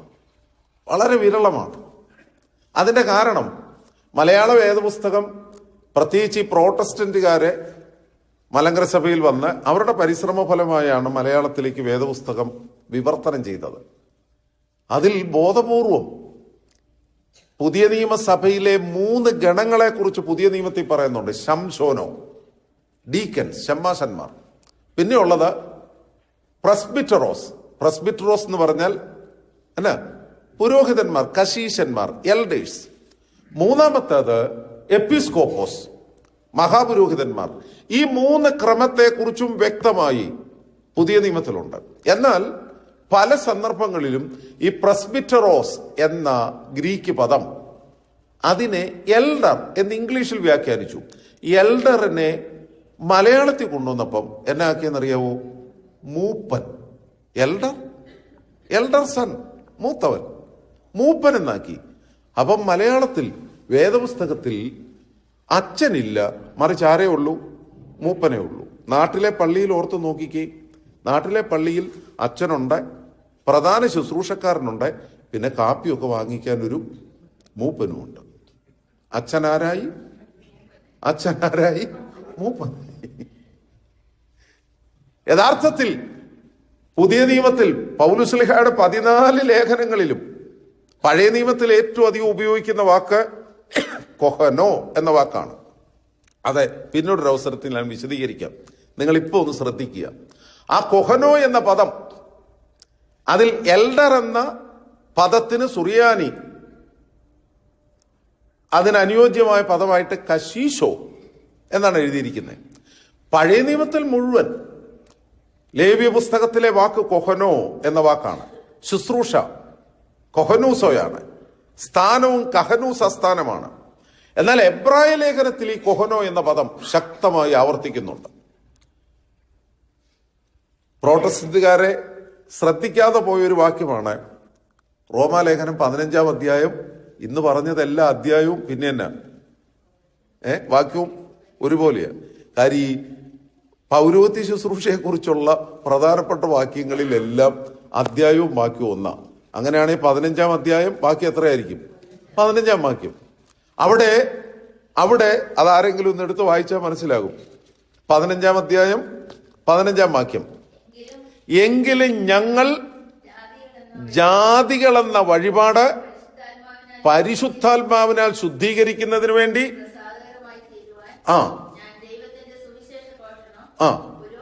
ദൈവത്തിന്റെ സുവിശേഷ ഘോഷണം പുരോഹിതനായി നിർവഹിച്ചു. അപ്പോസ്തോലന്മാരുടെ പൗരോഹിത്യ പദവിയെ കുറിച്ച് മറ്റു പലയിടത്തു നിന്ന് ഞാൻ പറഞ്ഞില്ലേ, മൂപ്പനാക്കി കളഞ്ഞു. എന്നാൽ ഇത് പുരോഹിതൻ എന്ന് തന്നെ എഴുതിയിരിക്കുന്നത്, കൊഹനോ എന്ന് തന്നെയാ. സഹോദരങ്ങളെ, അപ്പോസ്തോലന്മാർ, അവരെ കർത്താവ് ഈ ലോകത്തിന്റെ, അതുകൊണ്ടാണ് ഈ ഓർത്തഡോക്സുകാരുടെ പ്രാർത്ഥനയിൽ നിങ്ങൾ ഇങ്ങോട്ട് ശ്രദ്ധിച്ച്, കടങ്ങളുടെ പരിഹാരവും പാപമോചനവും. അച്ഛൻ പ്രാർത്ഥിക്കുന്ന അതിനു വേണ്ടിയിട്ട്. എന്തിനു വേണ്ടിയിട്ട്? കടങ്ങളുടെ പരിഹാരത്തിനും. അല്ലാതെ നമ്മൾ കേൾക്കുന്ന പോലെ കർത്താവ് പരീക്ഷ എഴുതാൻ വേണ്ടി കൊച്ചു പോയിട്ടുണ്ട്, സ്പെല്ലിങ് തെറ്റിയാലും മാർക്ക് മുഴുവൻ കിട്ടണമേ കർത്താവേ, അതല്ല പ്രാർത്ഥന. അല്ലെങ്കിൽ കാലൊടിഞ്ഞ് ചാക്കോച്ചൻ ആശുപത്രി കിടപ്പുണ്ട്, കാലൊടിഞ്ഞതാണെന്ന് കർത്താവേ നീ അറിയുന്നുവല്ലോ. നമ്മളെല്ലാം കർത്താവിനെ കർത്തവ്യബോധമുള്ളതാക്കി തീർക്കാനാണ് പ്രാർത്ഥിക്കുന്നത്. അതല്ല പൗരോഹിത്യ ശുശ്രൂഷ. പൗരോഹിത്യ ശുശ്രൂഷ എന്ന് പറയുന്നത് കടങ്ങളുടെ പരിഹാരവും പറവാക്കി കടങ്ങളുടെ പരിഹാരവും. അതുകൊണ്ടാണ് നിറഞ്ഞു നിൽക്കുന്ന പ്രാർത്ഥന സുറിയാനിക്കാരുടെ പാരമ്പര്യത്തിൽ കടങ്ങളുടെ പരിഹാരവും പാപമോചനവും നൽകണമേ എന്നത്. അതാണ് പൗരോഹിത്യ ശുശ്രൂഷയുടെ മനോഹര തലം. സഹോദരങ്ങളെ, ധന്യനായ പൗലുസ് അപ്പോസ്തലൻ തീത്തോസിനെയും തീമോത്തിയോസിനെയും എന്താണ് പൗരോഹിത്യ ശുശ്രൂഷയുടെ ഉത്തരവാദിത്വം എന്ന് പഠിപ്പിച്ചു. അതുകൊണ്ടാണ് 14 ലേഖനങ്ങളിൽ ആ ലേഖനങ്ങൾ എന്നാന്ന് അറിയപ്പെടുന്നത് ഇടയലേഖനങ്ങൾ. എന്നാ ലേഖനങ്ങളാ? ഇടയലേഖനങ്ങൾ. വളരെ വ്യക്തമായി സഭയുടെ ശുശ്രൂഷ പാരമ്പര്യം നിറഞ്ഞു നിൽക്കുകയാണ്. ഞാൻ ഈ പ്രബോധന ശുശ്രൂഷ അവസാനിപ്പിക്കുമ്പോൾ നിങ്ങളുടെ മനസ്സിൽ നിൽക്കാൻ വേണ്ടിയിട്ട് പൗരോഹിത്യ ശുശ്രൂഷയുടെ 3 പ്രതീകങ്ങൾ മാത്രം പറഞ്ഞ് അവസാനിപ്പിക്കാം. അപ്പം ഞാൻ എവിടെയാ തുടങ്ങിയെന്ന് ഓർക്കുന്നുണ്ടോ? പുറപ്പാട് പുസ്തകം 28-ാം അധ്യായം 29-ാം വാക്യം. യഥാർത്ഥത്തിൽ ദൈവത്താൽ ക്രമീകരിക്കപ്പെട്ട പൗരോഹിത്യ ശുശ്രൂഷയുടെ ഉത്തരവാദിത്തം പഴയ നിയമത്തിൽ പ്രതിപാദിക്കുന്ന മനോഹര വാക്യം. അങ്ങനെ അഹറോൻ വിശുദ്ധ മന്ദിരത്തിൽ പ്രവേശിക്കുമ്പോൾ അവന്റെ മാർപ്പതക്കത്തിൽ യഹോവയുടെ സന്നിധിയിൽ ഇസ്രായേൽ മക്കളുടെ പേരുകൾ ഓർമ്മയ്ക്കായി ഹൃദയത്തിൽ വഹിക്കണം. ഞാൻ പറഞ്ഞു, മാർപ്പതക്കത്തിലെ 2 ഗോമേതക കല്ലുകളിൽ ഇസ്രായേൽ മക്കളുടെ പേരുകൾ എഴുതി സൂക്ഷിച്ചു. യഥാർത്ഥത്തിൽ മോശയെയും അഹറോനെയും സമാഗമന കൂടാരത്തിൽ ധൂപാർപ്പണത്തിനു വേണ്ടി പൗരോഹിത്യത്തിന്റെ പ്രത്യേക ശുശ്രൂഷയ്ക്ക് വേണ്ടി തമ്പുരാനാക്കി വെച്ചത് ഈ ജനത്തെ ദൈവസന്നിധിയിൽ സമർപ്പിച്ച് അവർക്ക് വേണ്ടി പ്രാർത്ഥിക്കാനാണ്. അവരെ പാപമോചനത്തിനും ശുദ്ധീകരണത്തിനും അവർക്ക് വേണ്ടി ശുശ്രൂഷ അർപ്പിക്കാനാണ്. ദൈവത്തിന് ഇത്രയും പേരെ ഓർക്കാൻ മറവി ഉണ്ടായതുകൊണ്ടല്ല, മറിച്ച് ദൈവജനത്തിന്റെ കടമയാണ്, പൗരോഹിത്യത്തിന്റെ ധർമ്മമാണ് ജനത്തെ ഓർക്കുക എന്നത്. രണ്ടാമത് ഞാൻ പറഞ്ഞത്, പൗരോഹിത്യം യഥാർത്ഥത്തിൽ ദൈവ നിർമ്മിതമാണ്. സർവശക്തൻ വെളിപ്പെടുത്തി കൊടുത്താണ്. ഈ പഴയ നിയമം പഠിക്കുമ്പോൾ അറിയാം, പുരോഹിതന്റെ വേഷവിധാനങ്ങൾ മുഴുവൻ, പുരോഹിതന്റെ ശുശ്രൂഷയുടെ പ്രത്യേകതകൾ മുഴുവൻ, അതുപോലെ തന്നെ ദേവാലയത്തിന്റെ നിർമ്മാണവും ദേവാലയത്തിന്റെ ക്രമീകരണവും ഇതെല്ലാം ദൈവം വെളിപ്പെടുത്തി കൊടുത്തതാണ്. മൂന്നാമത് ഞാൻ ഓർമ്മിപ്പിച്ചത്, യഥാർത്ഥത്തിൽ പൗരോഹിത്യത്തിനെതിരായ മത്സരം അത് ആദ്യം മുതൽ തന്നെ നിലനിന്നതാണ്. അധ്യായം ഓർക്കുന്നുണ്ടോ? ഞാൻ പറഞ്ഞത് തെറ്റിച്ച് പറഞ്ഞ ഏക ഭാഗം അതാണ്. സംഖ്യാപുസ്തകം 16-ാം അധ്യായം. അവിടെയാണ് ധൂപപ്രാർത്ഥനയ്ക്ക് അല്ലെങ്കിൽ ധൂപാർപ്പണത്തിനെതിരായി മോശയുടെയും അഹറോന്റെയും പൗരോഹിത്യത്തെ ചോദ്യം ചെയ്തവരെ ഭൂമി വിഴുങ്ങിക്കളഞ്ഞു. നാലാമത് ഞാൻ പുതിയ നിയമ പൗരോഹിത്യത്തെ കുറിച്ച് ഓർമ്മിപ്പിച്ചു.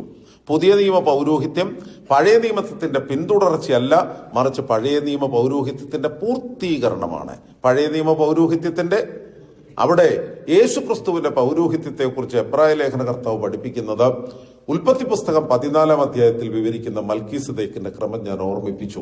സഹോദരങ്ങളെ, ക്രിസ്തുവിലൂടെ അവിടെയാണ് ഇന്ന് പഠിപ്പിക്കുന്നതിലെ ഒരു വലിയ വൈരുദ്ധ്യമുള്ളത്.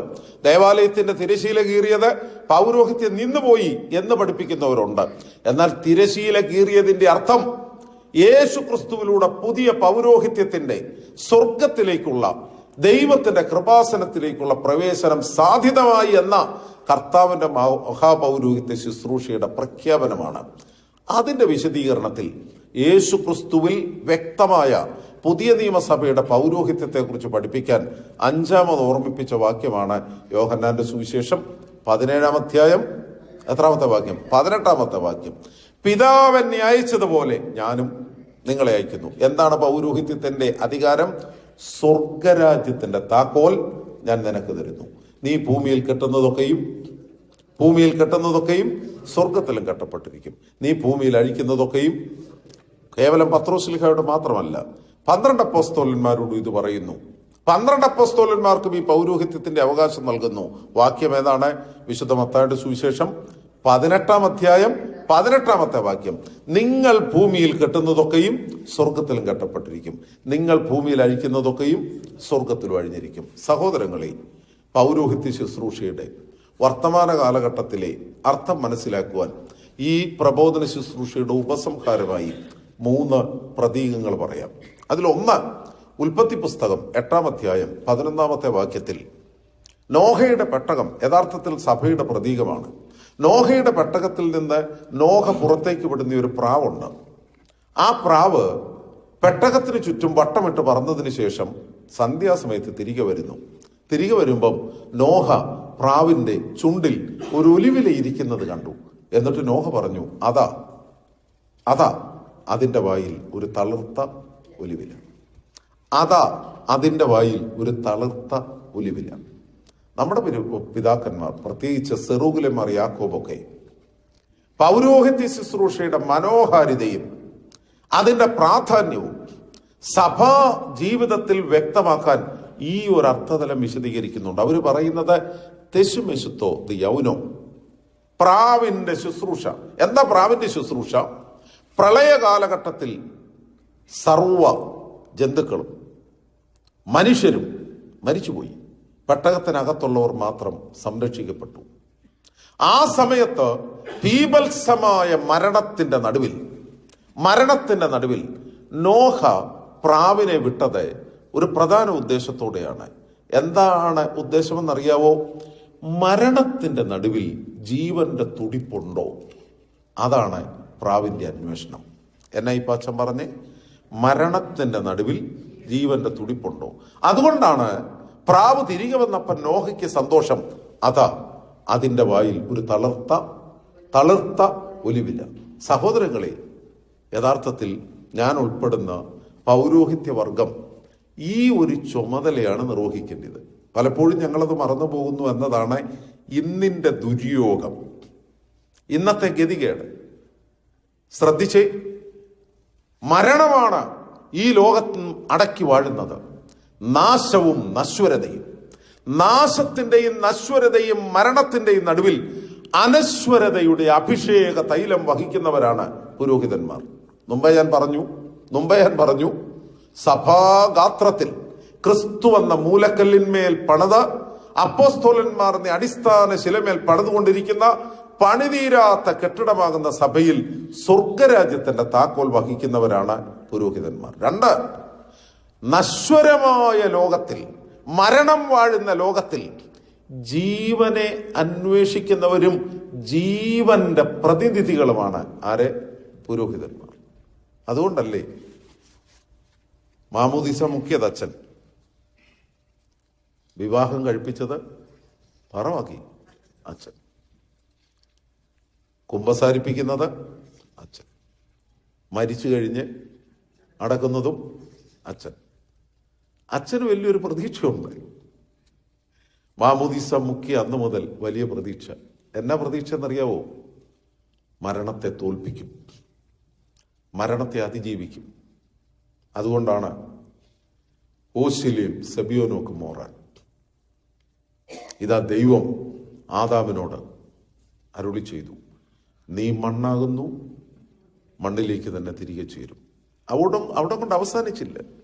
നീ മണ്ണാകുന്നു, മണ്ണിലേക്ക് തന്നെ തിരികെ ചേരും, വീണ്ടും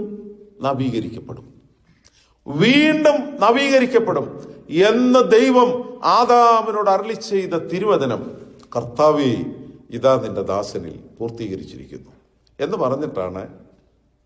പറഞ്ഞിട്ടാണ് മണ്ണും കുന്തിരിക്കവും കൂടെ ഇടുന്നത്. എന്നാന്നോ, ഇന്നിവിടെ വെച്ച് ഈ ചരിത്ര ലോകത്തിൽ വെച്ച് ഈ മുഖം മൂടിയാലും പൗരോഹിത്യ ശുശ്രൂഷ നൽകുന്ന വലിയ അനുഗ്രഹത്തിന്റെ പ്രതീകമാണ്.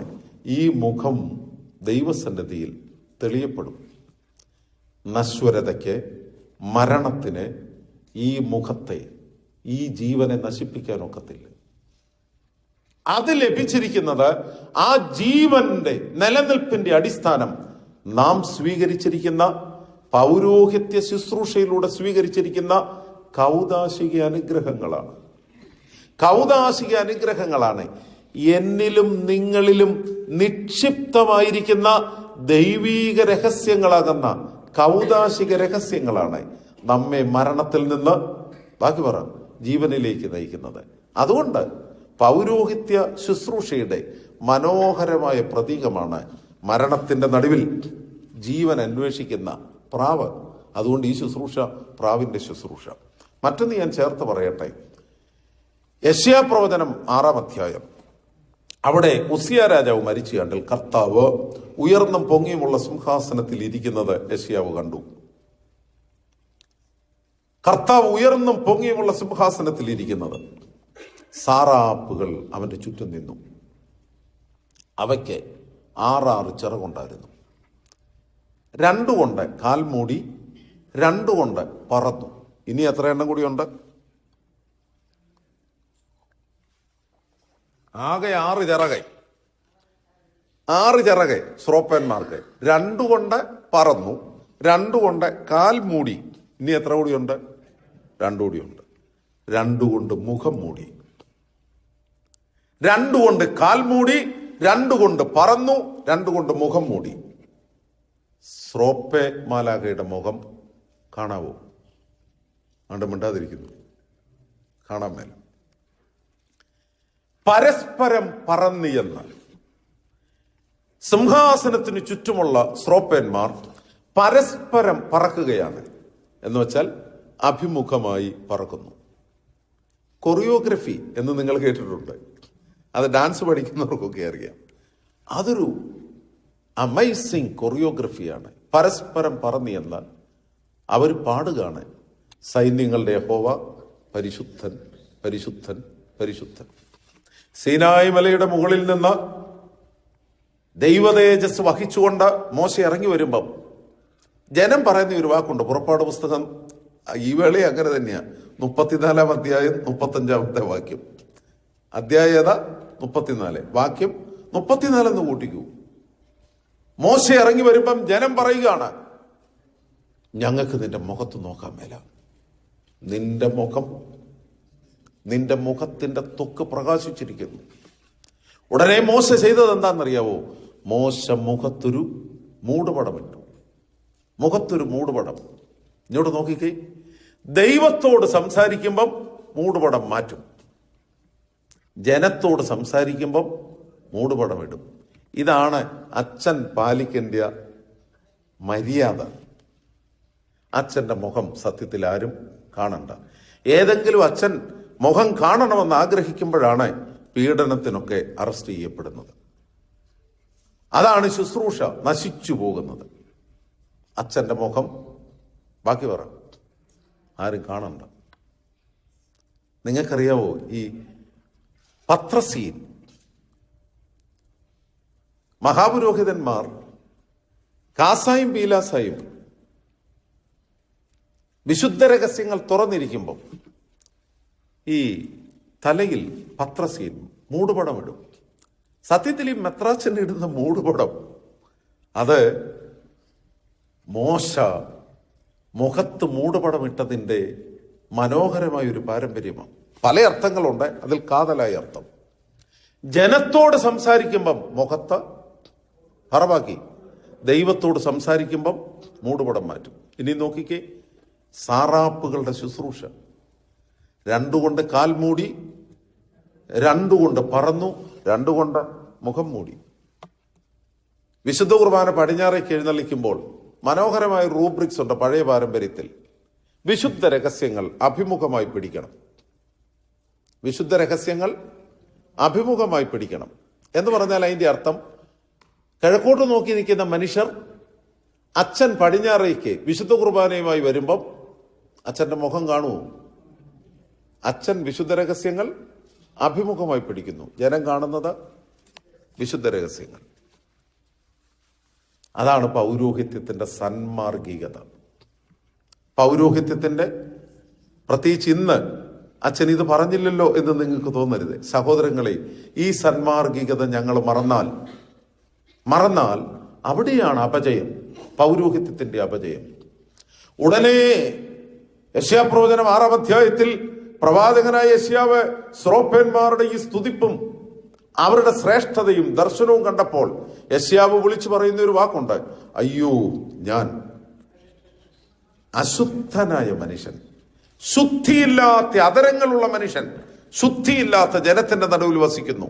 ഞാൻ ആദ്യം പറഞ്ഞു, നിങ്ങൾ ഓർക്കുന്നുണ്ടല്ലോ, കടങ്ങളുടെ പരിഹാരവും പാപമോചനവും. ഞാൻ ശുദ്ധിയില്ലാത്ത മനുഷ്യൻ, ശുദ്ധിയില്ലാത്ത അതരങ്ങളുള്ള മനുഷ്യൻ, ശുദ്ധിയില്ലാത്ത ജനത്തിന്റെ നടുവിൽ വസിക്കുന്നു. ഉടനെ സ്രാപ്പന്മാരിൽ ഒന്ന് യാഗപീഠത്തിങ്കൽ ചെന്ന് കുടിൽ കൊണ്ട് ഒരു തീക്കനൽ എടുത്ത്, ആ വേദഭാഗം വായിച്ചു നോക്കിക്കേ, കയ്യിൽ പിടിച്ചു. കുടിൽ കൊണ്ടൊരു തീക്കനലെടുത്ത് കയ്യിൽ പിടിച്ചു. തീക്കട്ട കയ്യിൽ പിടിച്ചു. എന്നിട്ട് പറന്നു വന്നു പ്രവാചകന്റെ വായിക്ക് ഇത് തൊടുവിച്ചു. എന്നിട്ട് പ്രവാചകനോട് പറഞ്ഞു, ഇത് നിന്റെ അധരത്തെ തൊട്ടതിനാൽ നിന്റെ അകൃത്യം നീങ്ങി പാപത്തിനെ കണ്ടോ, അകൃത്യം നീങ്ങി പാപത്തിന് പരിഹാരം. അതുകൊണ്ടാണ് ഒന്നാമത് ജീവന്റെ അന്വേഷണമാണെങ്കിൽ രണ്ടാമത് കയ്യിൽ ശുദ്ധീകരണത്തിന്റെ തീക്കട്ട പിടിക്കുന്നതാണ് പൗരോഹിത്യ ശുശ്രൂഷ, ശ്രോപ്പന്മാരുടെ ശുശ്രൂഷ. അതുകൊണ്ട് ആ വിശുദ്ധ കുർബാന വിശ്വാസിക്ക് നൽകിയിട്ട് പറയും, കർത്താവ് യേശു മശിഹായുടെ തിരുശരീര രക്തങ്ങളാകുന്ന തീക്കട്ട കടങ്ങളുടെ പരിഹാരത്തിനും പാപങ്ങളുടെ മോചനത്തിനുമായി വിശ്വാസിനികൾക്ക് നൽകുന്നു. ബൈസാന്റിയൻ പാരമ്പര്യത്തിൽ ഓരോരുത്തരുടെ പേരെടുത്ത് പറയും. വിശ്വാസിയായ തോമസിന് നൽകുന്നു, വിശ്വാസിയായ ശോശാമിക്ക് നൽകുന്നു എന്ന് പറഞ്ഞ് നൽകുന്നു. അതാണ് പൗരോഹിത്യ ശുശ്രൂഷയുടെ രണ്ടാം ഭാഗം. അതുകൊണ്ട് ഓർത്തെ, ഈ പുരോഹിതനില്ലാതെ പൗരോഹിത്യ ശുശ്രൂഷ ഇല്ലാത്തത് അത് സഭയല്ല സഹോദരങ്ങളെ. അത് ഇന്ന് പലർക്കും മനസ്സിലായി വരുന്നുണ്ട്. ഈ ആധുനിക കാലഘട്ടത്തിൽ സഭയിലെ പ്രതിസന്ധികൾ വളരെ വലുതാണെങ്കിലും അതിൻ്റെ നടുവിലും സഭാജീവിതത്തിന്റെ യാഥാർത്ഥ്യം അനേകർക്ക് മനസ്സിലാകുന്നുണ്ട്. ഞാൻ അവസാനിപ്പിക്കുകയാണ്. വെളിപാട് പുസ്തകം 5 മുതലുള്ള അധ്യായങ്ങളിലാണ് യഥാർത്ഥത്തിൽ ഈ അപ്പോസ്തോലിക സഭയുടെ പൗരോഹിത്യ ശുശ്രൂഷ മനോഹരമായി വ്യാഖ്യാനിക്കപ്പെടുന്നത്. പത്മോസ് ദ്വീപിൽ കർത്തൃദിവസത്തിൽ ആത്മവിവശതയിൽ കഴിയുന്ന യോഹന്നാനോട് കർത്തൃദിവസത്തിലെ ആത്മവിവശത തന്നെ ആരാധന നഷ്ടപ്പെടുന്നു, ആരാധനയിൽ പങ്കെടുക്കുവാൻ സാധിക്കുന്നില്ല എന്നുള്ള വേദനയാണ്. ആ വേദനയിലാണ് ആത്മാവ് പറയുന്നു, ഇവിടെ കയറി വരിക. എവിടെ കയറി വരിക? സ്വർഗത്തിൽ കയറി ചെല്ലുക. സ്വർഗത്തിൽ കയറി ചെല്ലുമ്പം യഥാർത്ഥത്തിൽ സഭയിലെ പൗരോഹിത്യ ശുശ്രൂഷയാണ് യോഹന്നാൻ കാണുന്നത്. ഒന്നാമത് കാണുന്നു സിംഹാസനം. പള്ളിയെക്കുറിച്ച് ഓർക്കുമ്പോൾ നിങ്ങളുടെ മനസ്സിൽ ആദ്യം വരുന്നത് എന്നാ? പള്ളി വെച്ചിരിക്കുന്ന ക്ലോക്കാണോ? ആണോ? ഞങ്ങളിരിക്കുന്ന ബെഞ്ചാണോ? പിന്നെ എന്നതാ? ത്രോണോസാണ്. യോഹന്നാന്റെ മനസ്സിലും ആദ്യം വരുന്നത് ത്രോണോസാണ്. സിംഹാസനത്തിലിരിക്കുന്ന സർവശക്തനായ ദൈവം. ആ ത്രോണോസിനെ മനസ്സിൽ വരുമ്പം പിന്നെ പെട്ടെന്ന് ഓർക്കുന്നത് ആരാ? കാപ്പയിട്ട അച്ഛനാണ്. ത്രോണോസിന്റെ മുൻപിൽ, സിംഹാസനത്തിന് മുൻപിൽ 24 കഹനന്മാർ. ഞാൻ വീണ്ടും ആദ്യം പറഞ്ഞതിലേക്ക് വരുന്നു. കഹനന്മാരുടെ കയ്യിൽ എന്നതാണ്? രസീത് ബുക്കല്ല, ധൂപകലശം. അതാണ് പൗരോഹിത്യ ശുശ്രൂഷയുടെ മഹത്തരമായ മൂന്നാമത്തെ പ്രതീകം. വിശുദ്ധന്മാരുടെ പ്രാർത്ഥന എന്ന ധൂപകലശം അത് ദൈവസന്നിധിയിൽ സമർപ്പിക്കുകയാണ് പൗരോഹിത്യ ശുശ്രൂഷയുടെ ശ്രേഷ്ഠത. അവരൊരുമിച്ച്, ഈ 24 കഹനന്മാർ ഒരുമിച്ച് സർവശക്തനായ ദൈവത്തിന് മഹത്വം പറഞ്ഞുകൊണ്ട് ധൂപമർപ്പിച്ച സിംഹാസനത്തിന്റെ മുൻപാകെ വീണ് പ്രാർത്ഥിക്കുന്നു. സഹോദരങ്ങളെ, ദൈവം നമുക്ക് നൽകിയിരിക്കുന്ന വലിയൊരു അനുഗ്രഹമാണ്. സഭാജീവിതത്തിന്റെ ഏറ്റവും പ്രധാനപ്പെട്ടതും കാതലായ ഭാഗമാണ് പൗരോഹിത്യവും പുരോഹിതനും. ഈ ശുശ്രൂഷ നമുക്ക് ദൈവസന്നിധിയിൽ പ്രാർത്ഥിക്കാം, നിറപടിയായി നിർവഹിപ്പാൻ കർത്താവേ ഞങ്ങളെ യോഗ്യരാക്കണമേ. നിങ്ങൾ ഓർത്ത് നോക്കിക്കേ, ദമസ്കൂസിന്റെ പടിവാതിക്കൽ വെച്ച് ശൗല് മാനസാന്തരപ്പെട്ടു. എന്നാൽ ശൗലിനെ സഭാപ്രവർത്തനത്തിലേക്ക് ചുമതലപ്പെടുത്താൻ പുരോഹിതനായ അനന്യാസ് വേണ്ടി വന്നു. അപ്പോസ്തോലിക കാലഘട്ടം മുതൽ തന്നെ പ്രത്യേക കൈവപ്പുള്ള പൗരോഹിത്യ ശുശ്രൂഷ നിലനിൽക്കുന്നു. ആ ശുശ്രൂഷയാണ് ഇന്നും ലോകത്തിന്റെ പ്രതീക്ഷ. അവിടെ നാശം സംഭവിക്കാതെ ആംഗലേയ സാഹിത്യത്തിൽ സ്പെൻസർ പറയുന്നത് പോലെ, മഹാനായ സ്പെൻസർ പറഞ്ഞു, ഇരുമ്പിനെ തുരുമ്പ് പിടിക്കും, പക്ഷെ സ്വർണത്തിന് തുരുമ്പ് പിടിക്കരുത്. അത് ഞങ്ങളേവരും നല്ലതുപോലെ ശ്രദ്ധിക്കേണ്ടതാണ്. അതുകൊണ്ട് സഹോദരങ്ങളെ, എല്ലാവരും പ്രാർത്ഥിക്കുക, വാങ്ങിപ്പോയ പുരോഹിതന്മാരെ ഓർത്ത് പ്രത്യേകാൽ. അതോടൊപ്പം ഇന്നിന്റെ പുരോഹിതന്മാർ നിറപടിയായി ശുശ്രൂഷ നിർവഹിപ്പാൻ, പൈശാചിക പ്രലോഭനത്തെ അതിജീവിച്ച് നിറപടിയായി ശുശ്രൂഷ നിർവഹിപ്പാൻ നമുക്ക് ഏവർക്കും സഭയിലെ എല്ലാ പുരോഹിതന്മാരെയും ഓർത്ത് പ്രാർത്ഥിക്കാം. സർവശക്തനായ ദൈവം നമ്മെ അതിന് യോഗ്യരാക്കട്ടെ. ഈ പൗരോഹിത്യ ശുശ്രൂഷ ലോകത്തിൻ്റെ കടങ്ങളുടെ പരിഹാരത്തിനും പാപങ്ങളുടെ മോചനത്തിനുമായി നിലനിൽക്കട്ടെ എന്ന് പ്രാർത്ഥിച്ചുകൊണ്ട് എൻ്റെ വാക്കുകൾ ഉപസംഹരിക്കും.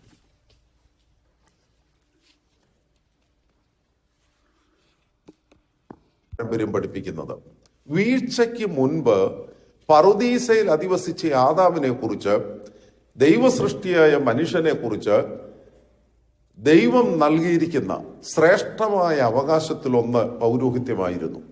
അതുകൊണ്ടാണ് വീഴ്ചയോടെ ആദാമിൽ നിന്ന് തന്റെ മഹത്വവും ശ്രേഷ്ഠതയും നഷ്ടപ്പെടുന്നു എന്ന ചിന്ത വേദപുസ്തകത്തിൽ കടന്നു വരുന്നുണ്ട്. പൗരോഹിത്യവും പ്രവചനപരവും ലഭിച്ചിരിക്കുന്ന രാജകീയ അവകാശങ്ങളും മനുഷ്യന് നഷ്ടപ്പെടുന്നു വീഴ്ചയുടെ ഭാഗമായിട്ട്. എന്നാൽ മനുഷ്യന്റെ വീണ്ടെടുപ്പിന്റെ ഭാഗമായി സർവശക്തനായ ദൈവം ഈ സൃഷ്ടിയുടെ മുഴുവൻ ശുദ്ധീകരണത്തിനു വേണ്ടി സൃഷ്ടിയിൽ നൽകിയിരിക്കുന്ന ശുദ്ധീകരണത്തിന്റെയും അതിൻ്റെ ഒരു പാർട്ട് ഓഫ് കോൺസെക്രേഷൻ ദൈവസന്നിധിയിലേക്ക് തിരികെ കൊണ്ടുവരുന്നതിന്റെ പ്രധാന ഭാഗമാണ് ദൈവം തെരഞ്ഞെടുത്ത് സർവശക്തനാൽ ആക്കി വച്ചിരിക്കുന്ന പൗരോഹിത്യ ക്രമം. അതുകൊണ്ടാണ് രക്ഷയുടെ ചരിത്രം അബ്രഹാമിൽ ആരംഭിക്കുമ്പം അബ്രഹാമിനെ ദൈവം വിളിച്ചു വേർതിരിക്കുന്നു. അബ്രഹാമിനോട് പറയുന്നു, ഞാൻ നിനക്ക് കാണിച്ചു തരുവാനുള്ള ദേശത്തേക്ക് പോകാം. സ്വജനത്തെയും പിതൃഭവനത്തെയും ഉപേക്ഷിച്ച് കൽദയരുടെ ഊരിൽ നിന്ന് പാലും തേനും ഒഴുകുന്ന വിശാലവും സുന്ദരവുമായ പ്രദേശത്തേക്ക് അബ്രഹാം യാത്ര ചെയ്യുന്നു. അബ്രഹാമിലാണ് രക്ഷാകര പദ്ധതി ആരംഭിക്കുന്നത്. അബ്രഹാമിൽ ആരംഭിക്കുന്ന രക്ഷാകര പദ്ധതിയിൽ യഥാർത്ഥത്തിൽ അബ്രഹാമിൽ ലയിച്ചിരിക്കുന്ന ആ വ്യക്തിത്വത്തിൽ അന്തർലീനമായിരിക്കുന്ന പൗരോഹിത്യത്തിന്റെ പദവിയുണ്ട്. അതുകൊണ്ടാണ് ഈ രക്ഷാകര പദ്ധതിയുടെ ശ്രേഷ്ഠ ഭാഗമായി സർവശക്തനായ ദൈവം അബ്രഹാമിനോട് പറയുന്നു, നിന്റെ ഏകജാതനെ മോറിയാമലയുടെ മുകളിൽ എനിക്കായി